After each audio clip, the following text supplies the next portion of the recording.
Free. Free things cost the most. Zhou Mingrui silently mumbled and decided that he would not purchase any additional services whatsoever. He would firmly refuse them all. If you are really that capable, try divining that I transmigrated here.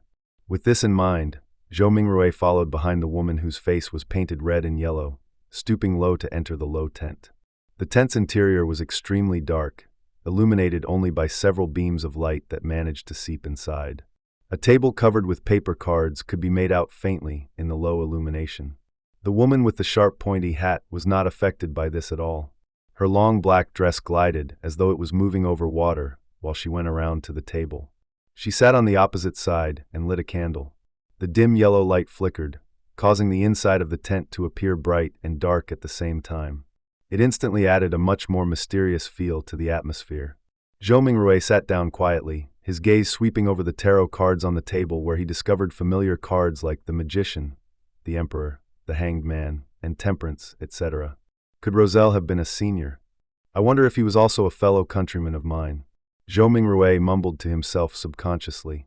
Before he could finish looking at the opened cards on the table, the woman who claimed to have accurate divinations had already reached out her hands to gather all of the cards together.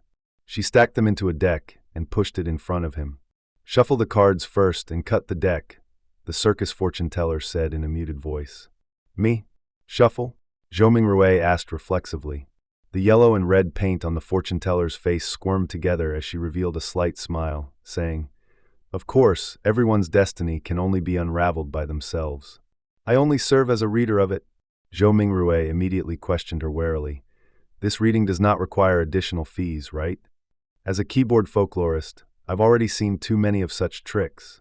The fortune teller was visibly taken aback before finally saying muffledly, "It's free." Zhou Mingrui, relieved, stuffed the revolver further back into his pocket. Thereafter, he calmly reached out his two hands to shuffle and cut the deck skillfully. "It's done." He placed the already shuffled tarot cards in the middle of the table. The fortune teller clasped the cards with both her hands and carefully looked at cards for a while. Then, she suddenly opened her mouth and said, "I'm sorry, I forgot to ask, but what would you like to ask about?"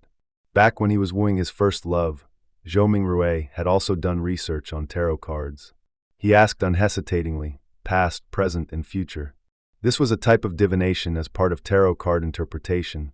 3 cards, when opened, sequentially symbolized one's past, present, and future. The fortune teller nodded first, then curled her lips to reveal a smile and said, "Then please reshuffle the deck. You can only truly get the cards you want if you know what you would like to ask about." "Were you fooling me just now? Do you have to be this petty? Didn't I only ask a few times if this would be a free service?" Zhou Mingrui's cheeks twitched a little. He took a deep breath and took the tarot deck back to reshuffle and cut it. "There won't be any problems this time, right?" He placed the already cut deck back onto the table. "No problem." The fortune teller reached out her fingers and picked a card from the top of the deck. Then she placed it on the left side of Zhou Mingrui. Her voice was going lower and lower as she spoke. "This card symbolizes your past. This card symbolizes your present." The fortune teller placed the second card right in front of Zhou Mingrui. Then, she picked the third card and put it on the right side of Zhou Mingrui. "This card symbolizes the future." "All right, which card would you like to see first?" The fortune teller raised her head up after completing her placement of the cards and gazed deeply at Zhou Mingrui with her grayish-blue eyes.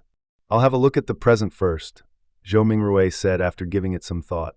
The fortune teller nodded slowly and flipped over the tarot card that was directly in front of Zhou Mingrui. A colorfully dressed character was depicted on this card, wearing splendid headgear with a stick over his shoulder. There was a bindle hanging on the end of the stick, and a puppy was following behind him. It was numbered 0.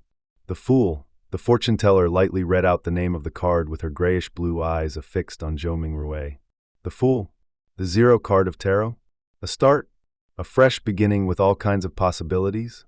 Zhou Mingrui was not even considered an amateur enthusiast of tarot, so he could only make a rough interpretation based on his own impressions of tarot.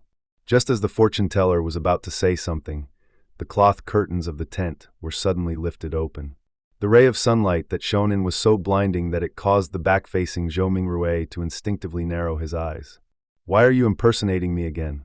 It's my job to handle the divination for people," a woman's voice growled angrily. "Return to your post quickly." You must remember that you're just an animal trainer. An animal trainer? Zhou Mingrui's eyes had already adapted to the light by now. He saw a similar-looking woman, who was also wearing a sharp pointy hat and a black dress, with her face painted in red and yellow as well. The only difference was that she was taller and had a slimmer physique. The woman who was seated in front of him immediately stood up and said disgruntledly, "Don't mind this, it's just that I like doing this. But I have to say, my divination and interpretation can be really accurate sometimes. I'm serious." She spoke and lifted up her dress to go around from the side of the table before quickly trotting away from the tent. "Sir, would you like me to interpret your cards for you?"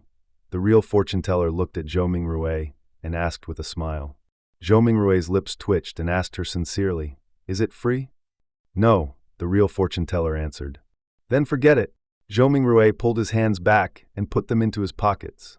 He clutched his revolver and money before stooping again to exit the tent.